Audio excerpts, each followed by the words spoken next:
Hi students, welcome to the first session of agriculture. ఇప్పుడు మనం agriculture టాపిక్లో అసలు అగ్రికల్చర్ అంటే ఏంటి, మన ఇండియాలో జరిగేటటువంటి డిఫరెంట్ టైప్స్ ఆఫ్ అగ్రికల్చర్ ఏంటి, అసలు అగ్రికల్చర్ అనేది ఎందుకు చాలా ఇంపార్టెంట్, ఎందుకు మనం చదవాలి.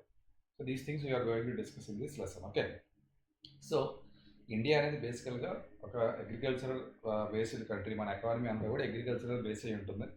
2/3 of the population is engaged in agriculture. మన ఇండియాలో ఉన్న పాపులేషన్లో 2/3 పీపుల్ విలేజెస్లో ఉంటారు. వాళ్ళు కూడా అగ్రికల్చర్ ఆధారం మీద అగ్రికల్చర్ బేస్ అయ్యి మన ప్రొడక్షన్ అంతా కూడా జరుగుతూ ఉంటుంది అనమాట. సో అగ్రికల్చర్ ప్రైమరీ యాక్టివిటీ మన అందరికీ కూడా ఏదైనా అంటే ఎక్కడైనా కూడా మీకు ఆల్రెడీ ఎకానమిక్స్లో చదువుకుంటారు. Primary sector, secondary sector and territory sector and 3 sectors of economy ఉంటుంది. అందులో ఏ సెక్టార్కైనా కూడా బేస్ ఏంటంటే ప్రైమరీ సెక్టార్. ప్రైమరీ సెక్టార్ ఉంటేనే మిగతా 2 సెక్టార్స్ అనేవి ఉంటాయి. So this agriculture comes as a primary activity are primary sector activity which produces most of the food. So మనం consume చేస్తే మన రోజువారీగా మన లైఫ్ని కాపాడుకోవడానికి మనం వాడే ఫుడ్ కానీ ఓకే. సో మనం ఈ అగ్రికల్చర్ ద్వారానే ప్రొడ్యూస్ చేసుకుంటాం. Besides food grains it also produces variety of material which is used for industries. For example ఇండస్ట్రీస్కి అంటే మీరు లైక్ ఇప్పుడు మీరు ఉదయం వేస్తే టూత్పేస్ట్ వాడతారు. టూత్పేస్ట్లో డిఫరెంట్ కైండ్స్ ఆఫ్ క్లోవ్స్ కానీ లేదంటే ఇంకా ఏదైనా some elements so which comes from agriculture కూడా వాళ్ళు యూజ్ చేస్తారు. అలాగే మనం యూజ్ చేసే లైక్ ఇప్పుడు ఏదైనా ఒక బూస్ట్ కానీ ఒక హార్లిక్స్ డ్రింక్ చూస్తే ఆ హార్లిక్స్ అండ్ బూస్ట్ కానీ ఇవి again manufactured by using some kind of agricultural products. మనం వాడే షుగర్ కేన్ నుంచి వస్తుంది. సో ఇలాగ ఇండస్ట్రియల్ అవుట్పుట్కి కూడా ఈ రా మెటీరియల్గా చాలా వరకు అగ్రికల్చరల్ ప్రొడక్ట్స్ ఉంటాయి.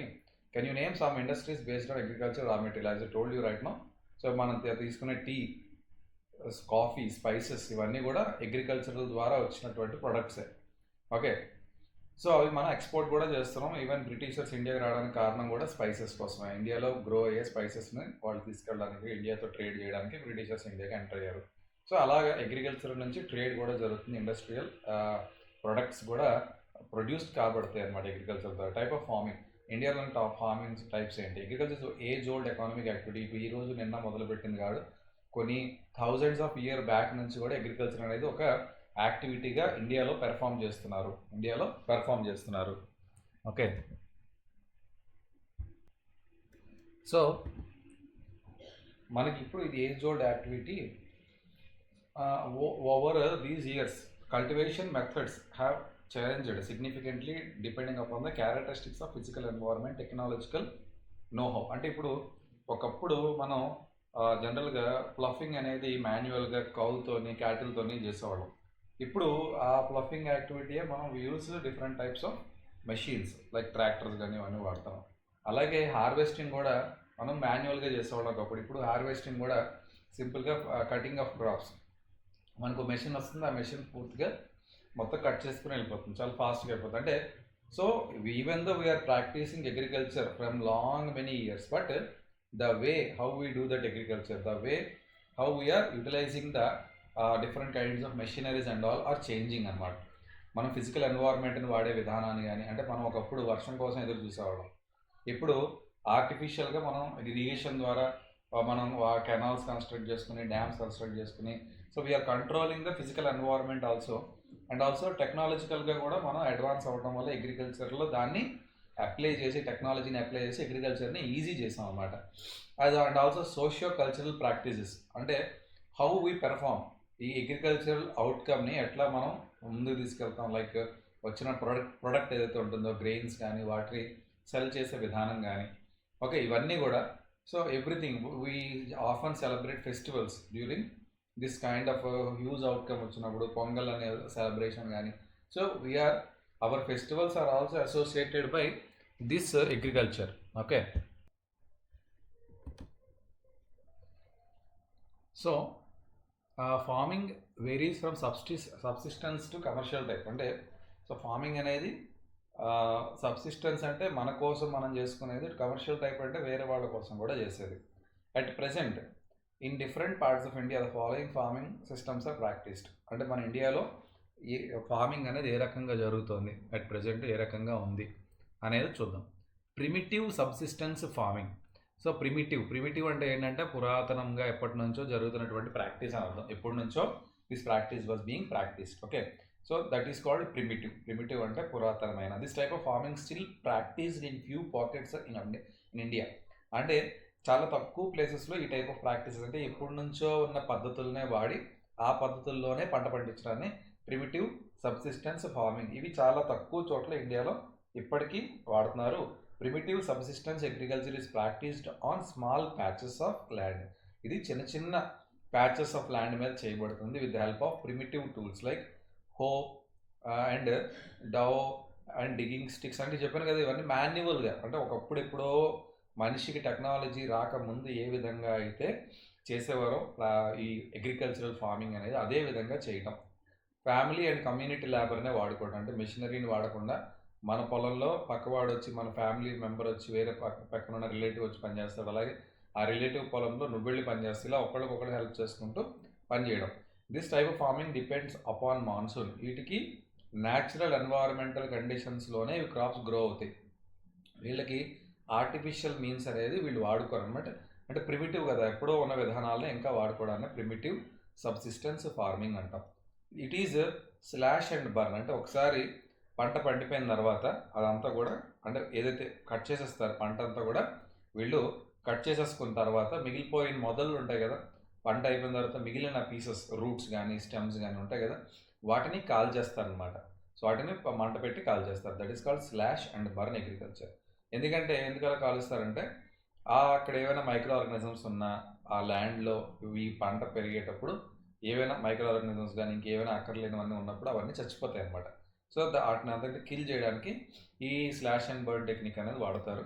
సో క్లియర్ చేసిన తర్వాత వాళ్ళు ఏం చేస్తారంటే, and farmers clear a patch of land and produce cereals and other food crops. అంటే క్రాప్ రొటేషన్ చేస్తారు, వేరే టైప్స్ ఆఫ్ క్రాప్స్ని పండిస్తారు.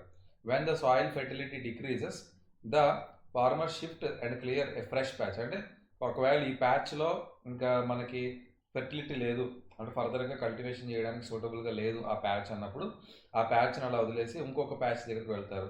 This type of shifting allow nature to replenish the fertility of the. ఏదైతే వీళ్ళు ఒక సాయిల్ని బాగా వాడుకుని దాని ఫెర్టిలిటీని కొలాప్స్ చేశారు కదా, మళ్ళీ నేచర్కి వదిలేస్తారు.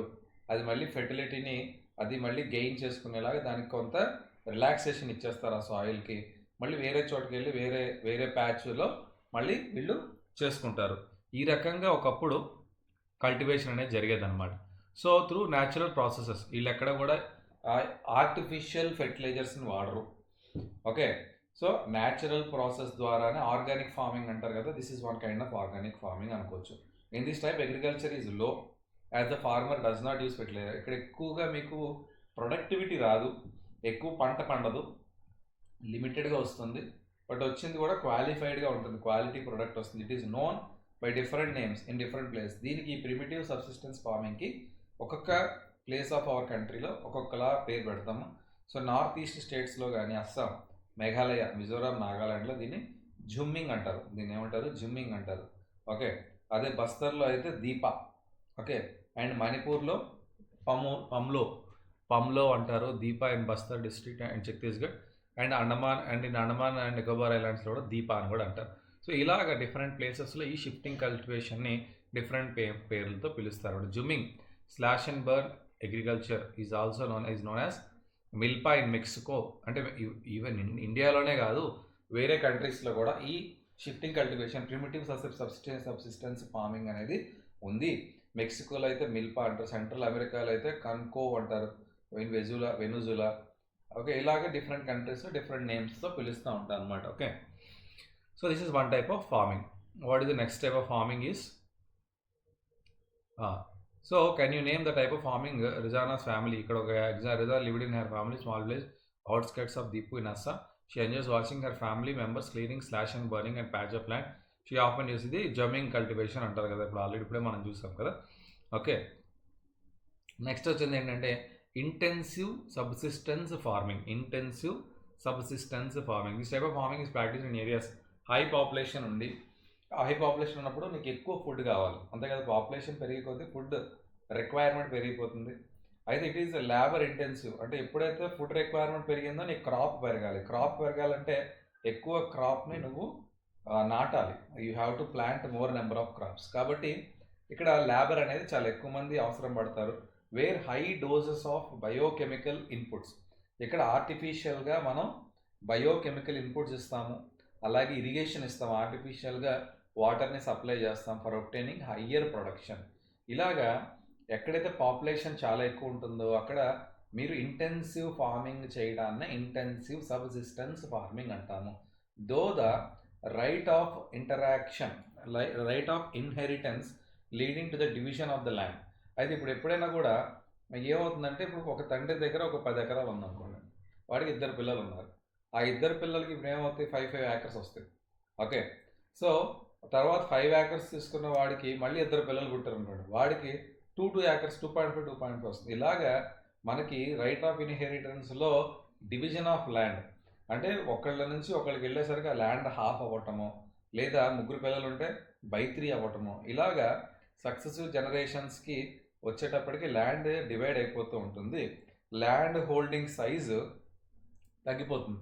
నువ్వు 10 ఎకరాల్లో పంట వేసావు అనుకో, ఓకే, పంట వేసావు అనుకో, అప్పుడు నీకు ఎక్కువ పంట వస్తుంది. అదే ఇప్పుడు నీ కుటుంబం పెద్దదైపోయింది, ఇప్పుడు 2 పిల్లలు, అప్పుడు నీకేమైంది, 5 ఎకరాలు వచ్చింది. కానీ నీకు 2 పిల్లలు, మీ ఫాదర్కి 2 పిల్లలు, బట్ మీ ఫాదర్ దగ్గర 10 acres ఉండేది. ఆయన హ్యాపీగా 10 acresలో పండిన పంటతో నీ ఫ్యామిలీని ఫీడ్ చేయగలిగేవాడు. బట్ నీ దగ్గరికి వస్తే నీకు 5 acres వచ్చింది ఫాదర్ నుంచి, మళ్ళీ నీకు 2 పిల్లలు ఉన్నారు, ఫ్యామిలీ సైజ్ మారట్లే, బట్ ల్యాండ్ సైజ్ తగ్గిపోతుంది. ఫ్యామిలీ సైజ్ అలాగే ఉంది, 2 పిల్లలే ఉంటున్నారు, బట్ ల్యాండ్ సైజ్ వచ్చేసరికి హాఫ్ అయిపోతుంది. దానివల్ల లిమిటెడ్ ల్యాండ్ ఉండటం వల్ల ఆ లిమిటెడ్ ల్యాండ్ నుంచి నీకు నీ ఫ్యామిలీని ఫీడ్ చేయాలంటే ల్యాండ్ అయితే పెంచలేవు కదా, బట్ నువ్వేం చేయగలవు, అవుట్పుట్ని పెంచగలవు.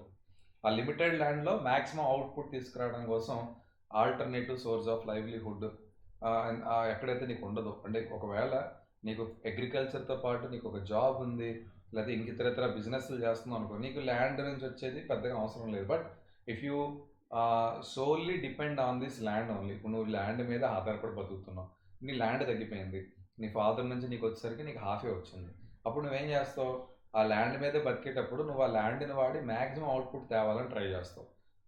ఆ క్రమంలోనే in that aspect you are using this kind of biochemical fertilizers use for increasing the production. Thus these are enormous, there is enormous pressure on the agricultural land. నువ్వు ఆ ల్యాండ్ని చాలా ప్రెషర్లో పెడుతున్నావు for giving more productivity for you. So ఆ land అనేది pressurize అయిపోతుంది అనమాట because of this huge production. నువ్వు ఎక్కువ ప్రొడక్షన్, ఇప్పుడు నీవు ఒక కంపెనీలో పనిచేస్తున్నావు, నీ లిమిట్కి మించి నీ బాస్ నేను పని చేయమంటే నువ్వేం చేస్తావు, ప్రెషర్ ఫీల్ అవుతావు. అలాగే ల్యాండ్ కూడా దానికి ఒక లిమిట్ ఉంటుంది, దాన్ని మించి దాన్ని నువ్వు ప్రొడక్షన్ ఇవ్వాలంటే ఆ ల్యాండ్ కూడా ప్రెషర్ ఫీల్ అవుతుంది. ఓకే, అలాగే కమర్షియల్ ఫార్మింగ్ అంటే ఏంటంటే, the main characteristic of this type of farming is to use higher doses of modern inputs. వీళ్ళు ఏం చేస్తారంటే కంప్లీట్గా వీళ్ళు దాన్ని ఒక బిజినెస్ లాగా చేస్తారు. సబ్సిస్టెన్స్లో అక్కడ ఫ్యామిలీని ఫీడ్ చేసుకోవడానికి వాడు చేస్తున్నాడు. బట్ కమర్షియల్ ఫార్మింగ్ ఏంటంటే వీడు ఫ్యామిలీ కోసం కాదు, వీడు only for the purpose of business, అంటే కేవలం దీన్ని మార్కెట్లో సేల్ చేయడం వాడికి మెయిన్ ఎజెండా. వాడు దాని మీద బతకడు, వాడు జస్ట్ బిజినెస్ లాగా చేస్తున్నాడు అనమాట. అప్పుడు వాడు ఏం చేస్తాడు, హై ఈల్డ్ వెరైటీస్ అంటే ఎక్కువగా ఈల్డ్ ఇచ్చే వెరైటీ ఆఫ్ సీడ్స్ని వాడతాడు, ఫెర్టిలైజర్స్ వాడతాడు, ఇన్సెక్టిసైడ్స్ వాడతాడు, ఏది కావాలంటే అది వాడతాడు. ఎందుకంటే అది వాడు తినడానికి పండించుకోవట్లేదు, కేవలం కంపెనీలకు పంపించడానికి, ఇండస్ట్రీస్కి పంపించడానికి వాడతారు. The degree of commercialisation of agriculture varies from one reason to another. So ఎంత డిగ్రీ వరకు వీళ్ళు కమర్షియలైజ్ అయిపోతారు అనేది ఒక ప్లేస్ నుండి ఇంకో ప్లేస్కి మారుతూ ఉంటుంది. For example, rice is the commercial crop in Haryana and Punjab, but in Odisha it is subsistence crop. సి, రైస్ అనేది హర్యానాలో ఒక కమర్షియల్ క్రాప్, అంటే జస్ట్ డబ్బులు సంపాదించడానికి వాళ్ళు పండిస్తారు, ఎందుకంటే వాళ్ళు ఎక్కువ రైస్ తినరు. కానీ ఒడిశా వచ్చేసరికి అది ఒక సబ్సిస్టెన్స్ క్రాప్, అంటే వాళ్ళు బతకడానికి పండించుకుంటారు, మిగిలితే అమ్ముకుంటారు. అర్థమవుతుంది తేడా ఉంది. కమర్షియల్ ఫార్మింగ్ అంటే వాడికి అది అక్కర్లా, but just for the sake of other people and for selling in the market they are producing that good.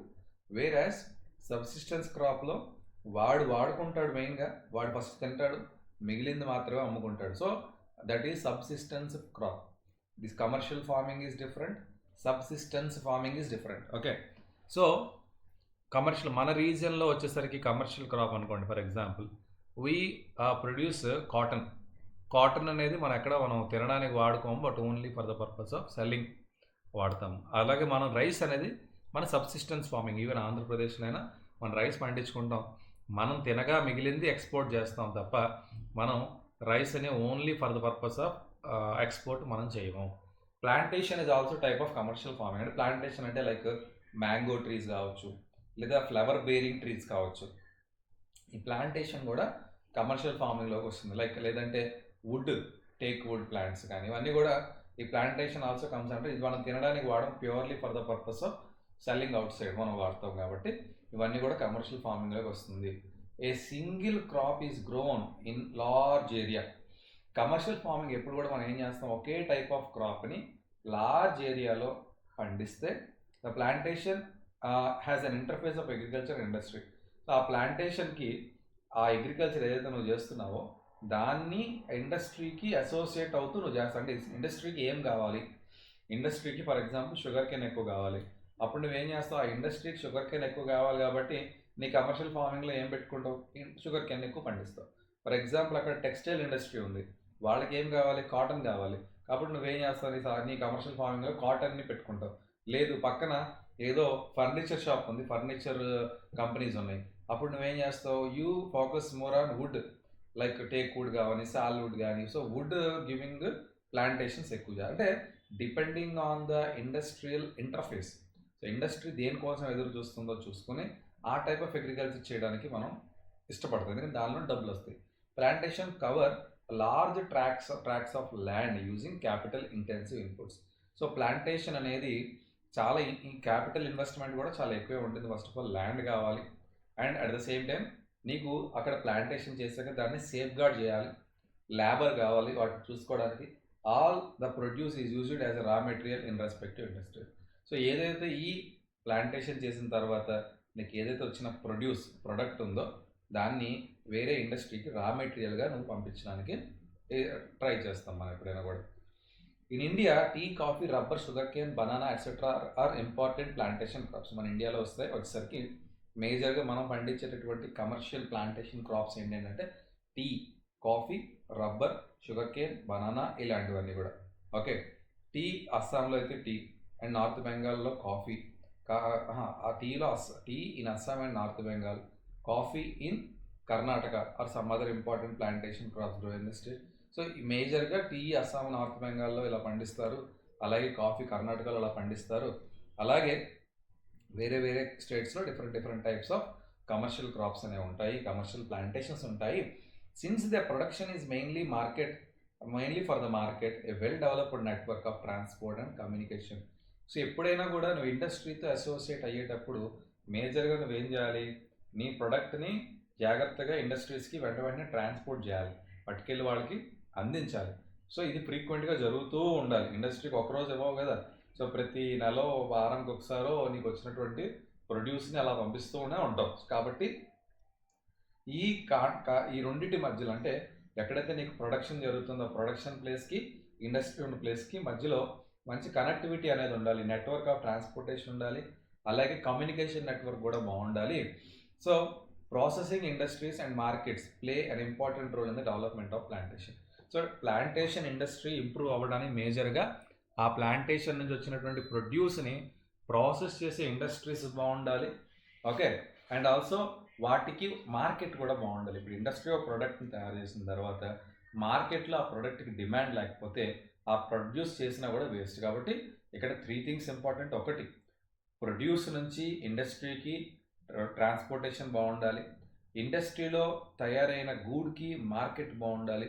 ఇవన్నీ బాగున్నప్పుడే ప్లాంటేషన్స్ అనేవి డెవలప్ అవుతాయి. ఈ ప్లాంటేషన్ ద్వారా కంట్రీ కూడా ఇన్కమ్ అనేది జనరేట్ అవుతుంది. Okay, so these are the banana plantation in southern part of India, bamboo plantation in north east. ఇవన్నీ కూడా డిఫరెంట్ టైప్స్ ఆఫ్ ప్లాంటేషన్స్ అన్నమాట. అలాగే cropping pattern, as I told you, ఇండియాలో మనకి క్రాప్ పెరగాలి అంటే వర్షం కావాలి, వాటర్ కావాలి, మెయిన్గా వాటర్ కావాలి, సన్షైన్ కావాలి.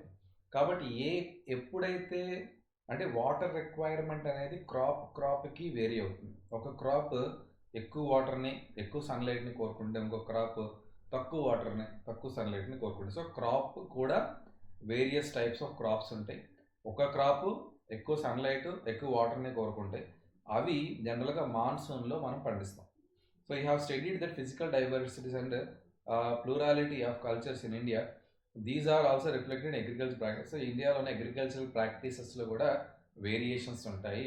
మనం తినే ఫుడ్ నార్త్ ఇండియాలో అయితే ఎక్కువగా చపాతీ రోటీ తింటారు, సౌత్ ఇండియాలో ఎక్కువగా రైస్ తింటారు. సో వాళ్ళు వీటి తింటే మనం రైస్ తింటాం, ప్యాడీ తింటాం. సో కాబట్టి కల్చర్ బట్టి మన హ్యాబిట్స్ బట్టి కూడా క్రాప్స్ అనేవి డిఫైన్ అవుతాయి. అలాగే మనం తినే క్రాప్స్ ఫుడ్లో ఫైబర్ క్రాప్స్ ఉంటాయి, వెజిటబుల్స్ ఉంటాయి, ఫ్రూట్స్ ఉంటాయి, స్పైసెస్ ఉంటాయి, అలాగే కాండిమెంట్స్ ఉంటాయి. సో ఇవన్నీ కూడా మనం తినే ఫుడ్లో ఉంటాయి. కాబట్టి అన్ని టైప్స్ ఆఫ్ క్రాప్స్ కూడా ఉండాలి. ఒకే టైప్ ఆఫ్ క్రాప్ పండించరు కదా. ఒక ఇది ఉంటే ఒక ఫుడ్ ప్యాడీ ఉంటే ఒకళ్ళు ప్యాడీ పండిస్తే ఇంకోళ్ళు వెజిటబుల్స్ పండిస్తారు, ఇంకోళ్ళు స్పైసెస్ పండిస్తారు, ఇంకోళ్ళు ఫ్రూట్స్ పండిస్తారు. సో ఇలాగా డిఫరెంట్ టైప్స్ ఆఫ్ క్రాప్స్ అనేవి మనం ఇండియాలో గ్రో అవుతూ ఉంటాయి. ఇక్కడ 3 రకాల క్రాపింగ్ సీజన్స్ ఉంటాయి, చాలా ఇంపార్టెంట్. ఒకటి rabi, 2 kharif and third one is Jeeyar.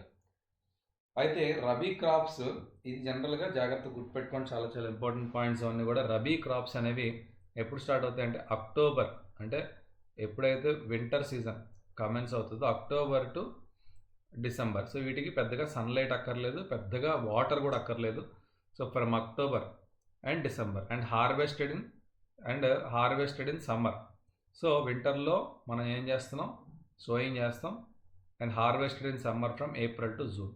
So October నుంచి ఏప్రిల్ అంటే మీకు దగ్గరగా ఒక 6 months. సో 6 monthsలో క్రాప్ అనేది గ్రో అవుతుంది. సమ్మర్లో వీటిని మనం ఏం చేస్తాం, హార్వెస్ట్ చేస్తాం. ఇక్కడ వీళ్ళు గుర్తుపెట్టుకోండి, వింటర్లో స్టార్ట్ అవుతుందంటే పెద్దగా సన్లైట్ ఉండదు, అలాగే వర్షాలు కూడా ఎక్కువ ఉండవు. సమ్మర్లో హార్వెస్ట్ చేస్తున్నాం అంటే అప్పుడు వర్షం ఉండదు. కాబట్టి వీటికి వాటర్ తక్కువ అవసరం పడే క్రాప్స్ అన్నమాట. ఈ రబీ క్రాప్స్లో ఇవి ఇంపార్టెంట్. వీట్ ఏ క్రాప్స్ రబీలో వేస్తాం, wheat, barley, peas, gram, mustard, ఇవన్నీ కూడా these are all the crops which we generally grow in rabi season.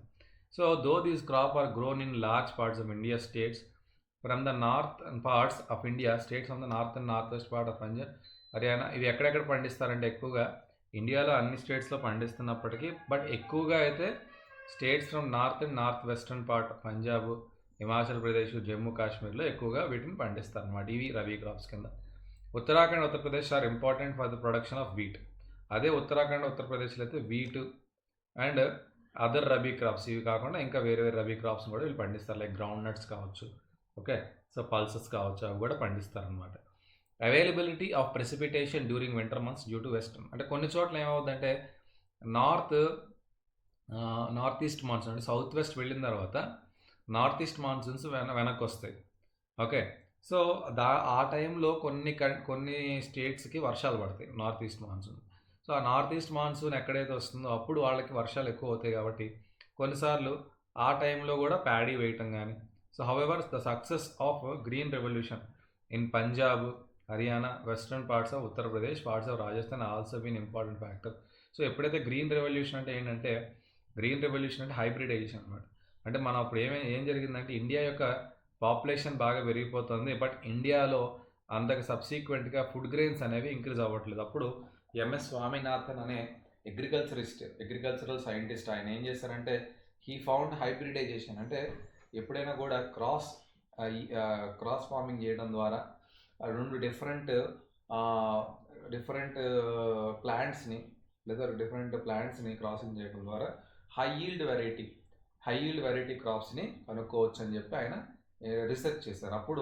అప్పటి నుంచి మనకి ఏంటంటే ఫుడ్ ప్రొడక్టివిటీ, అంటే హైబ్రిడ్ సీడ్స్ అనేవి వచ్చి ఫుడ్ ప్రొడక్షన్ పెరిగిందనమాట. ఫుడ్ ప్రొడక్షన్ పెరగడం వల్ల మన ఇండియాలో పెరిగినటువంటి పాపులేషన్ గ్రోత్కి సరిపడా ఫుడ్ అనేది అవైలబిలిటీలోకి వచ్చింది. గ్రీన్ రెవల్యూషన్ వచ్చిన తర్వాత ఈ గ్రీన్ రెవల్యూషన్ వచ్చిన తర్వాత Punjab, Haryana, western Uttar Pradesh, parts of Rajasthan, ఇవన్నీ కూడా ఈ రబీ క్రాప్స్ గ్రోత్లో బాగా ముందుకు వచ్చి important factor in the growth of above mentioned rabi crops. ఈ గ్రీన్ రెవల్యూషన్ వల్ల సో రబీ క్రాప్స్లో మంచి గ్రోత్ అనేది నోటీస్ చేశారు, ఓకే. ఖరీఫ్ క్రాప్స్ అనేవి ఆన్సెట్ ఆఫ్ మాన్సూన్, ఎప్పుడైతే మాన్సూన్ మొదలవుతుందో వీటికి వాటర్ ఎక్కువ కావాలి. కాబట్టి ఆ మాన్సూన్ ఎప్పుడైతే మొదలవుతుందో అప్పుడు సోయింగ్ చేస్తారు, సీడ్స్ వేస్తారు.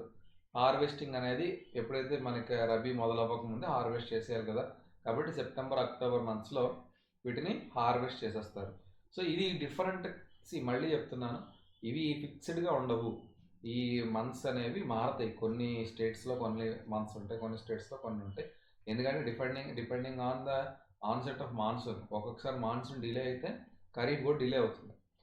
మాన్సూన్ వచ్చిన తర్వాతే ఖరీఫ్ మొదలవుతుంది. అంతే తప్ప ప్రతిసారి మాన్సూన్ జూన్ మంత్లోనే వస్తుందని గ్యారంటీ లేదు.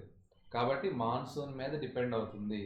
కాబట్టి సో జనరల్గా హార్వెస్టింగ్ సెప్టెంబర్ అక్టోబర్ అన్నారు, అది కొన్నిసార్లు నవంబర్ డిసెంబర్కి కూడా వెళ్తుంది. ఓకే, బట్ టెక్స్ట్ బుక్లో ఇచ్చాడు కాబట్టి మీరు ఇదే రాయాలి, సెప్టెంబర్ అక్టోబర్ అని రాయాలి. ఇంపార్టెంట్ క్రాప్స్ ఈ సీజన్లో మనం వేసేవి paddy, maize, jowar, bajra, toor. Okay, toor dal అంటారు కదా, కందిపప్పు, మూంగ్, ఉరద్, జూట్. సో ఇవన్నీ కూడా these are the crops which we grow. అంటే ఇవన్నీ గుర్తుపెట్టుకోకర్లేదు, బట్ అట్లీస్ట్ కొన్నైనా మీరు గుర్తుపెట్టుకోవాలి. కొన్నైనా గుర్తుపెట్టుకుంటే మంచిది, ఎగ్జాంపుల్స్ రాయడానికి ఉపయోగపడతాయి అన్నమాట. Some of the most important rice growing states ఇండియాలో రైస్ ఎక్కువ పెంచేది అస్సాము, వెస్ట్ బెంగాల్. కోస్టల్ రీజన్స్లో చూస్తే ఒడిశా, ఆంధ్రప్రదేశ్, తెలంగాణ, తమిళనాడు, కేరళ అండ్ మహారాష్ట్ర. ఎక్కడెక్కడ రైస్ ఎక్కువ తింటారో, సో వెస్ట్ బెంగాల్ కూడా రైస్ ఎక్కువే తింటారు, ఒడిశాలో తింటారు, ఆంధ్రప్రదేశ్ తింటారు, తమిళనాడు, తెలంగాణ, కేరళ ఇవన్నీ సౌత్ ఇండియాలో ఎక్కువగా రైస్ తింటారు. కాబట్టి ఇక్కడ రైస్ అనేది ఒక సబ్సిస్టెన్స్ ఫార్మింగే. Okay, so Maharashtra particularly in Konkan, Maharashtra మొత్తం కాకపోయినా కొంకన్ కోస్ట్ ఏదైతే ఉంటుందో అది గోవాకి దగ్గరలో ఉంటుంది. ఆ కొంకన్ కోస్ట్ కర్ణాటక, గోవా మధ్యలో మహారాష్ట్ర పార్ట్ ఏదైతే ఉంటుందో అది కొంకన్ కోస్ట్ అంటారు. ఈ కొంకన్ కోస్ట్లో కూడా ఎక్కువగా రైస్ని పండిస్తారు. Along with Uttar Pradesh and Bihar also do this. Recently paddy has also become an important crop in Punjab and Haryana. So paddy అనేది కొంచెం అంటే ఎప్పుడైతే మనకి డిమాండ్ పెరుగుతుందో సప్లై పెరుగుతుంది. సో ప్యాడీకి డిమాండ్ పెరగడం వల్ల దీని సప్లై కూడా ఇంక్రీజ్ అయింది. ఈవెన్ పంజాబ్, హర్యానాలో కూడా ప్యాడీని ప్రొడ్యూస్ చేస్తున్నారు. In the states like Assam, west Bengal and Odisha the 3 crops of paddy are grown. అంటే ప్రతి ఇయర్ ప్యాడీకి 4 months కావాలి జనరల్గా ప్యాడీ పూర్తిగా గ్రో అయ్యి, అంటే సోయింగ్ నుంచి హార్వెస్టింగ్. ప్యాడీ అనేది సోయింగ్ అంటే నువ్వు విత్తనాలు వేసి మళ్ళీ దాన్ని హార్వెస్టింగ్కి మనకి 4 months టైం పడుతుంది, 120 days పడుతుంది. కాబట్టి ఎక్కడైతే బాగా వర్షాలు పడతాయి, కంటిన్యూస్గా రెయిన్స్ ఉంటాయి హిల్లీ ఏరియాస్లో. కాబట్టి ఇలాంటి హిల్లీ ఏరియాస్లో Assam is a hilly area, west బెంగాల్లో కూడా కొంత పోర్షన్ హిల్స్ ఉంటాయి. ఎక్కడైతే హిల్స్ ఎక్కువ ఉంటాయో అలాంటి చోట్ల, అయితే ఎక్కడైతే పెరీనియల్ రివర్స్ ఉంటాయో అలాంటి చోట్ల కంటిన్యూస్గా రైస్ అయిపోగానే మళ్ళీ రైస్ అయిపోగానే మళ్ళీ రైస్. సో అలాగే 4-4-4 3 4 12 అంటే 3 crops అనేవి రైసే పండిస్తారనమాట. దీస్ ఆర్ వాటికి పేర్లు కూడా ఉన్నాయి. ఫస్ట్ రైస్ క్రాప్ని ఆస్ అని, అమన్ అని అండ్ బోరో. సో ఇలాగా 3 రైస్ క్రాప్స్కి 3 పేర్లు పెట్టారనమాట. In between rabi and kharif, అంటే రబీకి ఖరీఫ్కి మధ్యలో ఒక చిన్న సమ్మర్ సీజన్ ఉంటుంది. ఈ సమ్మర్ క్రాప్స్ అంటారు వాటిని జయాద్ సీజన్. సో ఈ క్రాప్స్ అనేవి చాలా తక్కువ వాటర్ అవసరం పడతాయి, సమ్మర్లో ఇవి గ్రో అవుతాయి. అలాంటి క్రాప్స్ని మనం జయాద్ అంటాం. సో అందులో ఎక్కువ వచ్చేది వాటర్ మెలన్, సమ్మర్లో మనం తినేవి, మస్క్ మెలన్ సమ్మర్లో తినేవి, cucumber and vegetables and fodder crops ఇవన్నీ కూడా సమ్మర్లో. షుగర్ కేన్ ఒకవేళ చూస్తే షుగర్ కేన్ అంటే త్రూ అవుట్ ది ఇయర్. అంటే షుగర్ కేన్ గ్రో అవ్వడానికి షుగర్ కేన్ కంప్లీట్గా సోయింగ్ నుంచి ఇది చాలా వాటర్ కావాలి దీనికి. Sowing to harvesting, sugar cane నువ్వు వేసి మళ్ళీ దాన్ని హార్వెస్ట్ చేయడానికి నీకు పట్టే టైం ఎంతంటే 300 days. అంటే 300 days అంటే ఆల్మోస్ట్ 10 months. అంటే షుగర్ కేన్ ఇవాళ వేస్తే 10 నెలల దాకా నీకు అది పంటనివ్వదు. 10 months నువ్వు దాన్ని పెంచాలి, అప్పుడే అది నీకు షుగర్ కేన్ ఇస్తుంది. కాబట్టి ఇది ఆల్మోస్ట్ ఒక ఇయర్ పడుతుంది అనమాట దీన్ని గ్రో చేయడానికి. మళ్ళీ ఈ షుగర్ కేన్ 300 days తర్వాత ఫుల్గా గ్రో అయిన తర్వాత మళ్ళీ దాన్ని కటింగ్ చేయాలి, మళ్ళీ దాన్ని ఒక ఇండస్ట్రీకి పంపించాలి. కాబట్టి ఏమవుతుంది, ఇదంతా కూడా 1 year టైం పట్టేస్తుంది. ఓకే, సో మేజర్ క్రాప్స్ చూస్తే కనుక మన ఇండియాలో a variety of food, non food crops. అంటే మన ఇండియాలో ఓన్లీ ఫుడ్ తినే క్రాప్సే కాదు, తినే వాటిని ఫుడ్ క్రాప్స్ అంటారు. నాన్ ఫుడ్ అంటే cotton, one kind of non food. Bamboo is not a food, it is used for paper making. So ఇలాంటి కొన్ని ఫుడ్, నాన్ ఫుడ్ క్రాప్స్ కూడా ఉంటాయి. Okay, so depending upon the variation of soil కూడా అక్కడ దానికి సూటబుల్గా ఉండాలి. నువ్వు ప్రతిదీ అన్ని టైప్స్ ఆఫ్ సాయిల్స్లోని మనం పండించలేము, కొన్ని సాయిల్స్ యాక్సెప్ట్ చేయవు, అలాంటప్పుడు అక్కడ వాటిని పండించలేము అనమాట. సో ఎక్కడైతే అవి యాక్సెప్ట్ చేస్తాయో అక్కడ పండించగలం. అలాగా మనకి major crops grown in India rice, wheat, millets. ఇండియాని ఇప్పుడు ఏమంటున్నారంటే millet capital of the world. So ఎక్కువగా మిల్లెట్స్ మనకు పండుతాయి ఇక్కడ. సో మిల్లెట్స్ హెల్త్కి కూడా చాలా మంచిది. కాబట్టి rice, wheat, millets, pulses, tea, coffee, sugar cane, oil seeds, cotton, jute. Cotton non food, jute non food. Okay, ఇవన్నీ నాన్ ఫుడ్ అనమాట. రబ్బర్ కూడా నాన్ ఫుడ్. సో ఇలా నాన్ ఫుడ్ క్రాప్స్ పెరుగుతాయి ఇండియాలో, అలాగే ఫుడ్ క్రాప్స్ కూడా పెరుగుతాయి అని చెప్తున్నారు. So rice is a staple food crop of majority of ఇండియాలో. మేజర్గా తినేటటువంటి స్టేపుల్ ఫుడ్ అంటారు, అక్కడ అక్కడ ఆ పీపుల్ తినే ఫుడ్ని స్టేపుల్ ఫుడ్ అంటారు. సో మన ఇండియాలో majority of the people consumes rice as a staple food. Our country is a second largest producer, China తర్వాత. So second largest producer of the rice India. It is a kharif crop which requires high temperature. Kharif crop మేము already చెప్పినట్టుగా అక్కడ ఎక్కువ temperature కావాలి, అలాగే humidity, వర్షం, అట్మాస్ఫియర్లో ఎక్కువ water కావాలి, వాటర్ మాయిశ్చర్. ఓకే, ఎక్కడైతే యాన్యువల్ రెయిన్ఫాల్ అబోవ్ 100, ఇవి మీరు గుర్తుపెట్టుకోవాలి. రైస్కి వీడు ఏమో అడుగుతాడంటే, సో ఫస్ట్ ఆఫ్ ఆల్ రైస్లో second largest producer after China. తర్వాత రైస్ గ్రో, ఇది kharif crop. Temperature greater than 25 degrees ఉండాలి, హ్యూమిడిటీ బాగుండాలి, రెయిన్ఫాల్ 100 centimeter కన్నా ఎక్కువ ఉండాలి. Areas and less rainfall it grows with the help of irrigation. ఎక్కడెక్కడైతే రెయిన్ఫాల్ తక్కువ ఉంటుందో అక్కడ at least artificial supply of water irrigation ద్వారా మనం ప్రొవైడ్ చేయాలి. ఓకే, సో రైస్ హార్వెస్టింగ్ దగ్గరగా వస్తే ఇలా ఉంటుంది. సో రైస్ చిన్నగా ఉన్నప్పుడు ఇలా ఉంటుంది కల్టివేషన్. ఓకే, సో ఈ రకంగా రైస్ అనేది ఇండియాలో ఎక్కువగా గ్రో అవుతుంది. సో ఇక్కడ major area and minor area rice grow అయ్యేది అనుకుంటున్నాను నేను ఈ మ్యాప్. సో ఇక్కడ వెస్ట్ బెంగాల్, ఒరిస్సా, సో ఆంధ్రప్రదేశ్, తెలంగాణ, సో ఇక్కడక్కడ అంతా కూడా రైస్ అనేది గ్రో అవుతుంటుంది మేజర్గా ఇక్కడ. సో మైనర్గా ఈ పంజాబ్, హర్యానా, ఉత్తరప్రదేశ్ ఈ లొకాలిటీలో కూడా ఎక్కువగా గ్రో అవుతుంది రైస్ అనేది. ఆల్మోస్ట్ ఇండియా అంతా కూడా రైస్ అనేది బాగానే గ్రో అవుతుందని చెప్తున్నారు. Okay, so rice is grown in plains of north and north eastern. So ఇక్కడ మన మ్యాప్ నుంచి చూస్తే రైస్ అనేది నార్త్ ఈస్టర్న్ ఇండియాలోని, కోస్టల్ ఏరియాస్లోని, and the deltaic regions. And delta అంటే అర్థమైనట్టు ఇటు నుంచి ఒక రివర్ వెళ్ళిపోయి ఇటు నుంచి ఒక రివర్, ఇలా 2 రివర్స్ మధ్యలో ఒక ల్యాండ్ లాక్ అయితే డెల్టా లాగా ట్రయాంగిల్ షేప్లో, మళ్ళీ రివర్ ఇలా కలిసిపోయింది అనుకోండి. సో ఇప్పుడు ఈ లొకేషన్ ఏదైతే ఉందో దిస్ ఈజ్ డెల్టా ఏరియా అంటారు, దీన్ని డెల్టా ఏరియా అంటారు. సో ఈ delta area is highly fertile అనమాట, ఎందుకంటే రివర్స్ మధ్యలో ఉంది కదా, కాబట్టి చాలా ఫెర్టైల్గా ఉంటుంది ఈ సాయిల్. ఇలాంటి డెల్టా ఏరియాస్ని మనం చాలా బాగా యూజ్ చేయొచ్చు రైస్ కల్టివేషన్కి. Okay, deltaic regions. Development of dense network of canal irrigation, అంటే ఇవి రైస్ పెరగడానికి ఇంకా హెల్ప్ చేస్తున్నాయి, బూస్ట్ చేస్తున్నవి ఏంటంటే ఇరిగేషన్ ఫెసిలిటీస్ బాగా ఇంప్రూవ్ అవటం. ఒకప్పుడుతో పోల్చుకుంటే డ్యామ్స్, రిజర్వాయర్స్ బాగా కట్టడం వల్ల ఇరిగేషన్ ఫెసిలిటీస్ పెరిగి, కెనాల్ నెట్వర్క్ పెరిగి, సప్లై ఆఫ్ వాటర్ బాగా పెరిగింది. ఎక్కడైతే కెనాల్ నెట్వర్క్ లేదో అక్కడ అట్లీస్ట్ ట్యూబ్ వెల్స్, అంటే మన ఎర్త్ లోపలికి వెల్స్ వేసుకుని ఆ వెల్ ద్వారా ఇరిగేషన్ కూడా చేస్తున్నారు. సో ఈ రకంగా ఇన్ని పాసిబిలిటీస్ పెరగడం వల్ల రైస్ అనేది బాగా పెంచగలుగుతున్నారు, రైస్ యొక్క ప్రొడక్టివిటీ అనేది బాగా పెరిగింది. అలాగే వీట్, ఇండియాలో రైస్ తర్వాత ఎక్కువగా second most important crop wheat. ఇది ఎక్కువగా నార్త్ వెస్ట్రన్ పార్ట్ ఆఫ్ కంట్రీలో పెరుగుతుంది. This is rabi crop. ఇది కూల్ గ్రోయింగ్ సీజన్లో పెరుగుతుంది. బ్రైట్ సన్షైన్ అనేది అవసరము రైపనింగ్ అప్పుడు, ఎస్పెషల్లీ రైపనింగ్ అనేసి వచ్చేసరికి సమ్మర్ వచ్చేస్తుంది కాబట్టి అప్పుడు సన్షైన్ అవర్స్ బాగానే ఉంటుంది. సో యాన్యువల్ రైన్ఫాల్ పెద్దగా దీనికి రైస్కి కావాల్సినంత అక్కర్లేదు, 50 to 75 centimeter చాలు. Okay, so these are the 2 important wheat growing zones in the ఏంటంటే, ఒకటి గంగా సట్లెజ్ ప్లెయిన్స్, ఒకటి వీట్ ఎక్కువగా గ్రో అవుతుంది. అండ్ ఇన్ ద నార్త్ వెస్ట్లో చూస్తే and black soil region, Deccan plateau ఏదైతే ఉందో బ్లాక్ సాయిల్ రీజన్లో కూడా వీట్ అనేది బాగా పెరుగుతుంది. The major wheat producing states Punjab, Haryana, Uttar Pradesh, Madhya Pradesh, north India. ఎక్కడైతే ఎక్కువగా ఈ రోటీ తింటారో, రాజస్థానీ రోటీ, బీహార్ రోటీ, మధ్యప్రదేశ్ అందరూ రోటీలు ఎక్కువ తింటారు, అక్కడ ఈ వీట్ అనేది ఎక్కువగా పెరుగుతుందన్నమాట రిక్వైర్మెంట్ బట్టి. ఓకే, అలాగే మిల్లెట్స్, జోవరు, బాజ్రా, రాగి, ఇవన్నీ కూడా మిల్లెట్స్ అంటారు. ఆర్ ద ఇంపార్టెంట్ మిల్లెట్స్, ఇండియాలో గ్రో అయ్యేవి ఇవి. So though these are known as coarse grains, అంటే చూడడానికి ఎలా ఉంటాయంటే గ్రెయిన్స్ లాగా, రాళ్ళు ఎలా ఉంటాయి, చిన్న చిన్న రాళ్ళలా ఉంటాయి. They have very high nutritional value, వీటిలో చాలా మంచి న్యూట్రిషనల్ వాల్యూ ఉంటుంది. రాగిలో ఐరన్ ఉంటుంది, కాల్షియం ఉంటుంది, అండ్ అదర్ మైక్రో న్యూట్రియంట్స్ ఉంటాయి. అలాగే రఫేజ్ అంటే పీచు పదార్థం ఉంటుంది మన బాడీలో ఉన్న చెత్తను బయటకు తీసుకురావడానికి.